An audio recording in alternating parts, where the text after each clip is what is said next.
এই মেয়েটি ঘুম থেকে উঠার মুহূর্তে অনুভব করলো তার পুরো শরীর ব্যথায় ভরা, কিন্তু খুব দ্রুতই সে বুঝতে পারলো কিছু একটা অস্বাভাবিক। সাবধানে কম্বল সরিয়ে দেখলো সে সম্পূর্ণ নগ্ন অবস্থায় আছে। একটু ঘুরে তাকাতে দেখলো এক সুদর্শন যুবক তার পাশে শুয়ে আছে। তখনই তার মনে পড়লো গত রাতে প্রেমে ব্যর্থ হয়ে সে একা বাড়ি গিয়ে প্রচুর মদ খেয়েছিল। মাতাল অবস্থায় এক সুদর্শন ছেলেকে দেখে চুমুও খেয়েছিল। পরের দিন সকালে মেয়েটি দ্রুত কাপড় পরে সেখান থেকে পালিয়ে যাওয়ার সিদ্ধান্ত নিল। যাওয়ার আগে আবার একবার তাকিয়ে দেখলো, তারপর ফোন বের করে যুবকের কয়েকটি ছবি তুলে নিল। এরপর ব্যাগ থেকে টাকা বের করে তার পাশে রেখে চলে গেল। চোখের পলকে 5 বছর কেটে গেল। নারীটি তার 5 বছরের মেয়েকে নিয়ে দেশে ফিরে এলো। কোম্পানির এক অংশীদার নারীটিকে পোশাক ডিজাইনের পদে ইন্টারভিউ দিতে বলল। সফল হলে 30% কমিশন দেওয়া হবে। এর জন্য সে রাজি হয়ে গেল। কিন্তু মেয়েটি যখন অফিসে গিয়ে সিও কে দেখে তখন সে অবাক হয়ে যায়। এই মানুষটি তো 5 বছর আগের সেই রাতের যুবক, অর্থাৎ তিনি তার মেয়ের বাবা। এদিকে সহকারী ইন্টারভিউ এর নিয়ম জানালো, কিন্তু নারীটি তখন ইচ্ছা করে ইন্টারভিউ নষ্ট করার সিদ্ধান্ত নিল যাতে তার সঙ্গে আর কোনো সম্পর্ক না থাকে। সে অভিনয় করে পা মুচকে যাওয়ার ভান করলো এবং হঠাৎ করে সিওর বুকে পড়ে গেল।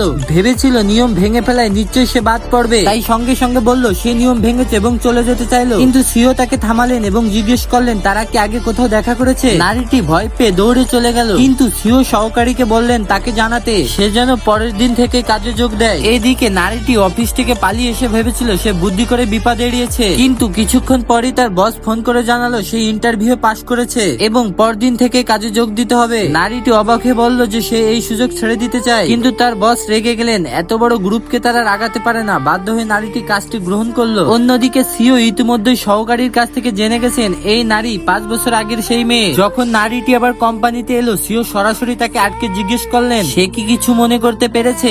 নারীটি বলল তিনি নিশ্চয়ই ভুল মানুষকে চিনেছেন। অবশেষে নারীটি বলল সে শুধু টাকার জন্য সেদিন এগিয়েছিল। তার কথায় সিও ভীষণ রেগে গিয়ে তাকে কোম্পানি থেকে বের করে দিলেন। কিন্তু কিছুক্ষণ পর সহকারী যখন নারীর তথ্য নিয়ে এলো তখন জানা গেল সে এখনো অবিবাহিত, কোনো প্রেমিকও নাই, কিন্তু তার একটি 5 বছরের মেয়ে আছে। যখন তিনি মেয়েটির ছবি দেখলেন অবাক হয়ে গেলেন। মেয়েটি ছোটবেলায় তার মতোই দেখতে। তখনই তিনি বুঝলেন সত্যটা। তিনি সঙ্গে সঙ্গে বললেন আজই আমি তাদের দেখতে চাই।